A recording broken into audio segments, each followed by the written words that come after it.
je vais déjà, avant de rentrer dans le vif du sujet, vous expliquer comment je suis rentré là-dedans, pourquoi et pourquoi j'en suis sorti.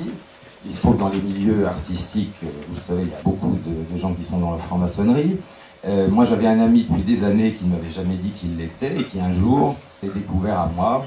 On dit ça, hein, c'est se découvrir, se révéler comme le franc-maçon. Bon, et un jour, il me dit, écoute, depuis toujours, tu es passionné par le symbolisme, tu es un artiste reconnu, je suis sûr que tu te sentirais bien en loge. Alors moi, c'était pas du tout mon truc, j'étais effectivement depuis très longtemps passionné par tout ce qui touchait au symbole, mais je n'avais pas spécialement envie d'intégrer ça, et sur le moment, je lui ai dit non.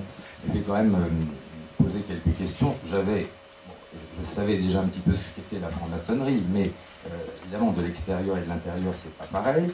Et puis 2 ans après, il se trouve qu'il est revenu à la charge, et puis je pense que ça doit être le fait que des compositeurs comme Haydn, Mozart ou Beethoven ou Liszt étaient francs-maçons, j'ai accepté, et puis j'y suis rentré.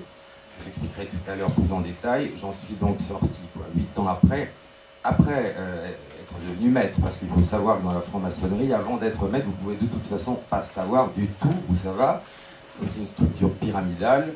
Les apprentis ou les compagnons ne savent absolument pas ce qui se passe après, et c'est bien ça le danger, c'est ce que je vais expliquer tout à l'heure, c'est que vous avez des codes qui, alors, soit changent selon les grades et les degrés, mais qui peuvent rester les mêmes, mais la signification change.